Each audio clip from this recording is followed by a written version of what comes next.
Good evening and thank you for joining us. Gillies Town Council was feeling the heat last night at a public meeting to discuss a controversial 26% tax levy hike for the community of 440 residents. Two security guards stood at either end of council and a police cruiser was stationed in the parking lot as the Reeve expected the meeting to be contentious. Carl Langdon was there and joins us live in the studio. Carl. Thanks, Ryan. The frustration from both the crowd and council was certainly noticeable. Residents shouted demands for solutions that would reduce the tax hike, and council defended its prior attempts to find savings. Some residents even went so far as to suggest voting to dissolve the municipality, a suggestion that was met with a full round of applause. Gillies residents are up in arms over a potential 26% tax levy hike they say will result in unaffordable increases to their cost of living. Gillies Council held a public Q&A Wednesday evening that saw a large turnout of angry residents and frustrated council members, with tensions rising to a point that threatened to stop the meeting. And it's not 27. If you looked at your paper, you got on the way in. I'm not a accountant. Okay, meeting's over. Two security guards were in attendance along with a police cruiser in the parking lot. Although tempers did flare, You want people to go on welfare? a handful of constructive suggestions were heard, including requests that council do more to encourage interest in the Gillies area. But the suggestions seem to offer little reassurance to residents, with young families and pensioners saying that the situation is unmanageable. Yes, it is going to be very difficult. I mean, for some of us, it's going to mean an increase of $800–900 a year. I didn't see a 25% increase on my pension at all. What do I have to do? Go back out to work? That's not what I planned a retirement for. Other Gillies residents criticized council over what was seen as a lack of opportunity for the public to have provided feedback. You heard all the comments tonight, and people are not very happy with this increase. And a lot of other people said the lack of consultations is irking them as well. A claim that Gillies Town Reeve Wendy Wright says is unwarranted. We have been talking about it. But just nobody's heard it because they haven't been there. Commenting on the heated exchanges, Wright noted that she's proud of those who sit on council alongside her and had this to say about some of the comments heard from the public. You know, I will stand with that council and with staff that were here tonight. I don't think we should have to defend ourselves about people yelling that we're trying to put them on welfare. That's just unfair. Council did make attempts to reassure the crowd, stating that there's still a chance to provide input before the budget goes to vote on Monday, but the council believed they'd already exhausted all options available to them to reduce the tax levy. I just hope they really try and take away maybe the interest that they charge, the penalty fees, because it's going to be really hard. And I can see, young families having difficulty, Residents were reminded that senior citizens are eligible for the Ontario Senior Homeowners Property Tax Grant, which could help offset up to $500 of their property taxes. Little help to young families and those already struggling with expenses. Carl Langdon, TBT News. A man with a violent criminal history has been arrested following an overnight stabbing on the city's north side. 35-year-old Felton Earl Sackany was taken into custody. Police say he and another man were having a conversation around 3:40 this morning when the victim was attacked. Sackany was previously sentenced to 5 years in prison after pleading guilty to manslaughter in the 2014 death of 44-year-old Lloyd Oskanigish. He was then convicted on 2 separate assault charges in 2019, including one involving a city bus driver. Sackany was back in court today and remains in custody. Evacuees from Edmonton will have to hold on at least a few more days before they can go home. Hundreds were evacuated to Thunder Bay and Niagara Falls after a fire damaged the community's water treatment plant more than 2 weeks ago. Chief Saul Atlukin had expected water quality test results by now, but today he received word that an unspecified error will delay that information until Monday. Without positive results, the community will remain without running water, and the First Nations' most vulnerable members and their families will continue living in hotels here and in Niagara. By the end of the day tomorrow, nearly 700 people will have been evacuated. Just over 40% of Edmonton's on-reserve population. While some are making the best of the situation, others have posted on social media that they just want to go home. Earlier this week, Ontario Solicitor General Michael Kersner spoke highly of the progress being made on Thunder Bay's new correctional complex on Highway 61 and the benefits it will bring the community. But the union heads at the district jail and the correctional centre aren't as optimistic that the 345-bed facility will adequately address severe overcrowding. Vasilios Bellows reports. There's hope amongst correction workers in the city as construction on the new $1.2 billion correctional complex could be ahead of schedule. Earlier this week, Ontario Solicitor General spoke glowingly about the massive new facility and the importance of good relationships with the local corrections union leaders. Whenever I go to the different facilities across Ontario, because again, I want to listen and learn from them. I want them to know that their voices are being heard. But local union heads are concerned the new facility still won't address the serious overcrowding in the local correctional system. The new complex will provide space for 345 inmates, and combined with the new 50-bed expansion which opened last year on Highway 61, the total capacity will be 395. As of Tuesday, the district jail and the correctional center had a combined 320 inmates, and that doesn't include prisoners sent elsewhere due to a lack of space. If we open tomorrow, we'd probably be at pretty close to capacity. Correctional Center Union President Sean Bradshaw says that the new facility is being built with the possibility of expansion in mind, though he's not confident it's something the province will consider.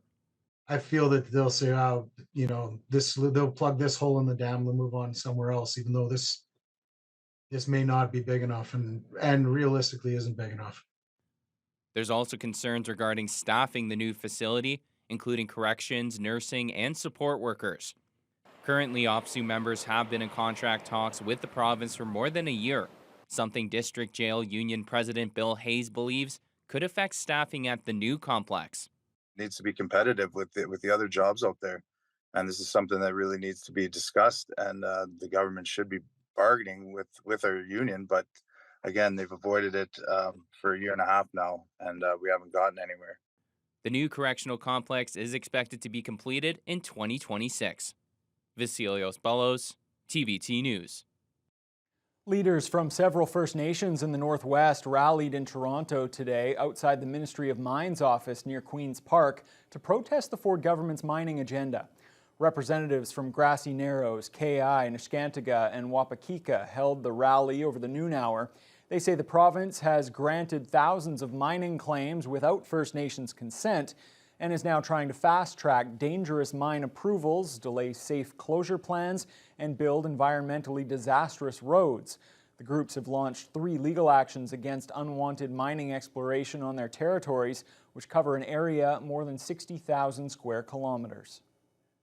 The Ontario government really wants to divide the First Nations and also trample our rights and our First Nations. The alliance that we have with other nations here like KI, Grassy Narrows, and other nations that are here clearly demonstrates that we are not going to stand for that. I think clearly the people in our communities, in our homelands, need to be the decision makers when it comes to accessing our traditional homelands.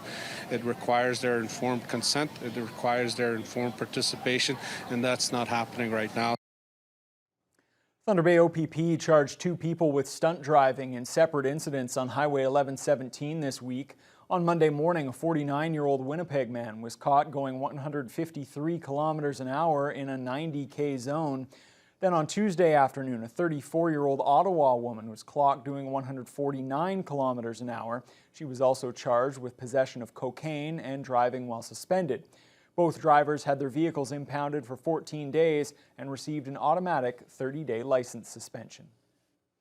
Work has been progressing at the Mattawa Training and Wellness Centre on Algoma Street. The site of the former Dawson Court Home for the Aged will soon be a hub for Mattawa members, as it's just weeks away from a partial opening. The renovated facility will provide transitional housing, skill development, and more for those who need it most. Mike Lang reports. Over $12 million of renovations have gone into the Mattawa Wellness and Training Center. The big project began in 2020, and since the last time we checked in on the progress in October, there's been a lot of work done to reach this stage. The lower levels are nearly complete, with 21 individual accommodation units and 6 family transitional housing units. Mattawa is now fielding applications for tenancy. The units and lounge spaces are fully furnished and expected to be open to members by September. Our population goes between Thunder Bay and their home community or that reside in Thunder Bay or the district and still require services that support their needs and their development and really wrap around them in a holistic way to meet their needs across the board. The training center will offer life skills training such as cooking lessons in the brand new community kitchen, as well as cultural programming and individualized healthcare services. Halyuk says it will be invaluable to have everything under one roof. Being able to get that physical health through the health cooperative, that supportive growth of the family, parenting skills, anger management, life skills, all those things through our program. And then, when they're ready to take that next step, going into education programs to further their growth and their independence is just such an amazing opportunity. Mattawa will offer that education and career training through their KCADS program. We work with Government of Canada, Service Canada, and what we do is provide employment training and education resources to our adult members within Mattawa. Those programs will take place in classes on the upper floor, where renovations are progressing as expected. The next phase is actually installing all the walls and the interior, and then we would be moving into our new space in approximately June of 2024. We're excited to offer services, and we're looking forward to having all our colleagues join us here at the building and being truly a hub and a wraparound service for our membership. The next major phase of the $44 million renovation project is the health cooperative wing on the main floor. Mattawa will need millions in additional government funding before proceeding, but construction is poised to begin as soon as it's received. Mike Lang, TBT News. It was a wet start to the city's Live on the Waterfront concert series at Marina Park last night, but while the weather didn't cooperate, the rain didn't dampen some fantastic performances.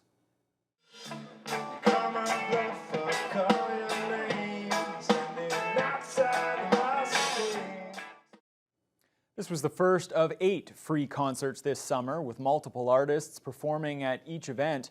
Last night featured Lukewarm and the Cold Ones, Catherine Nemec, and Tara Lightfoot. This summer's lineup features Juno Award winners and nominees, Prism Award winners, and plenty of local talent as well. Event supervisor Louisa Costanzo says while the rain wasn't the best way to kick things off this year, she's expecting a great summer of music at the waterfront. Well, it's always great to have an evening where people can come together as a community, celebrate culture, diversity, and just, be together. So, yeah, weather, not the best today, but still hopeful that more people are going to come out tonight. I think if, weather permitting, we get some great weather, I think we'll see bigger numbers this year. I'm pretty hopeful for that. Live at the Waterfront goes every Wednesday until the end of August. There will be a big summer send-off to wrap up the series, including back-to-back shows on August 30th and the 31st. Marina Park will also be filled with music, culture, community, and color this weekend for the 14th Annual Festival of India and the Festival of Colors. The popular events were created to share India's culture and traditions with the community and are expected to attract thousands to the waterfront. The Festival of India will start at 3 p.m. on Saturday with a chariot parade. Attendees will be able to enjoy cultural entertainment, exhibits, and activities. A free feast will be provided, and if attendees are still hungry after that, more food can be purchased. The Festival of Colors will start at 3 p.m. on Sunday. Colorful cornstarch will be thrown into the air every 40 minutes. Thousands of people came out to last year's events, and organizer Dr. Prashant Jani says they're preparing for a similar turnout this time. Last year, for both the days, we had about 7,000 plus.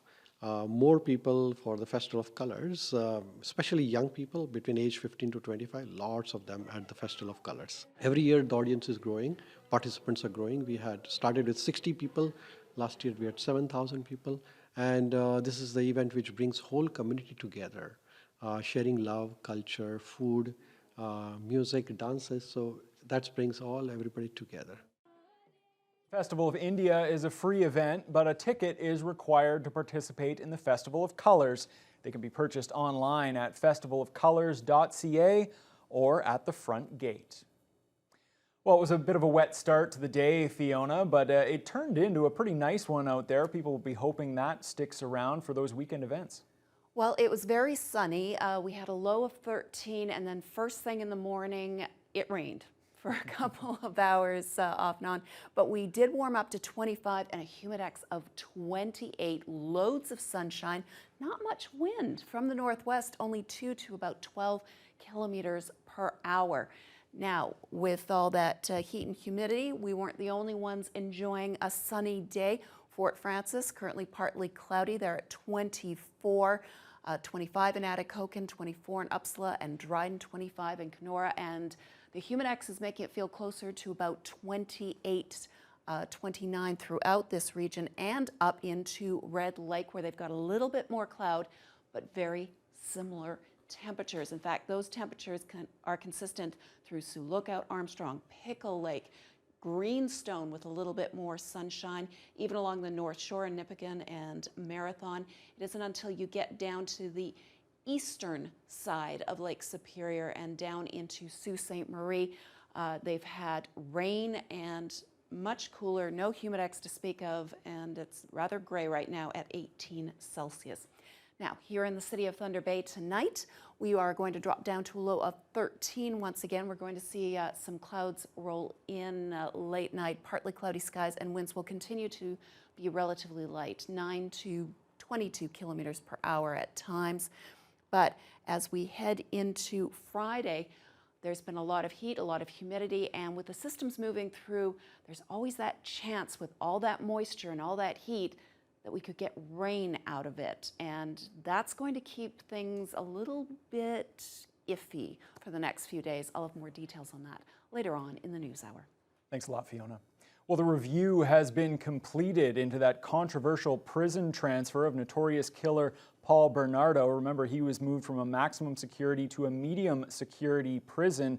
Well, the results of that review were released today, and it found that the reasoning behind the transfer was sound. We'll have details after the break. This inmate was assessed as moderate on institutional adjustment, moderate on escape risk,